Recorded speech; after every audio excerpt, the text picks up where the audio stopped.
ឆ្ងល់រឿងអូនប្រច័ណ្ឌថ្លៃព្រោះបងនៅអាឡ័យនឹកសងសាចឹង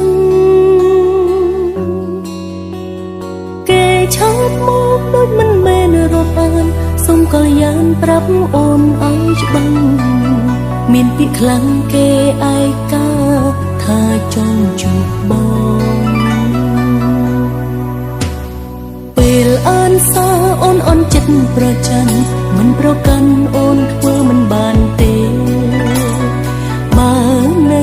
ស្រឡាញ់គេប្រាប់មកនួនល្អសុំនួនអូនសួរសំញឹមខ្លាំងណាស់សង្សារចាំឬមិនចាំចិត្តបងឆាតឆ្លើយឆ្លងរូបបេះដូងឲ្យអូនខ្វល់ចង់ដឹងអូនប្រច័ណ្ឌនឹងគេសង្សារចាស់បងអូនមានឈាមបេះដូងក៏ជាឈឺក៏ជាខឹងបែកគេហើយមិនដេចធ្វើអញ្ចឹងអូនខឹងគេមានមែអ្នកចាំបងឆាតមកបងមើលហើយលុបបាត់ចង់បានន័យថាម៉េចអូនមិនមែនចិត្តព្រះទេឃើញនួនអងនៅតិចតងគេគឺអូនប្រច័ណ្ឌ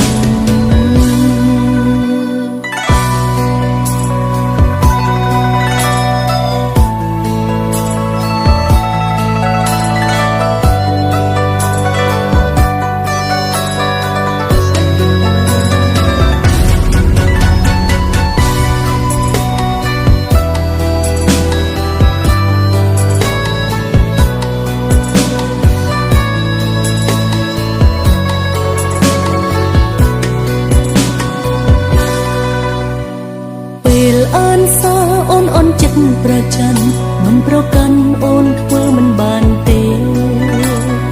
បើនៅស្រឡាញ់គេប្រាប់មកនួនល្អសុំនួនអូនសួរសំញឹមខ្លាំងណាស់សង្សារចាំឬមិនចាំចិត្តបងឆាតឆ្លើយឆ្លងរូបបេះដូងឲ្យអូនខ្វល់ចង់ដឹងអូនប្រច័ណ្ឌនឹងគេសង្សារចាស់បងអូនមានឈាមបេះដូងក៏ជាឈឺក៏ជាខឹងបែកគេហើយមិនដេចធ្វើអញ្ចឹងអូនខឹងគេមានមែអ្នកចាំបងឆាតមកបងមើលហើយលុបបាត់ចង់បានន័យថាម៉េចអូនមិនមែនចិត្តព្រះទេឃើញនួនអងនៅតិចតងគេគឺអូនប្រច័ណ្ឌអូនប្រច័ណ្ឌនឹងគេសង្សារចាស់បងអូនមានឈាមបេះដូងក៏ជាឈឺក៏ជាខឹងបែកគេហើយមិនដេចធ្វើអញ្ចឹងអូនខឹងគេមានមែ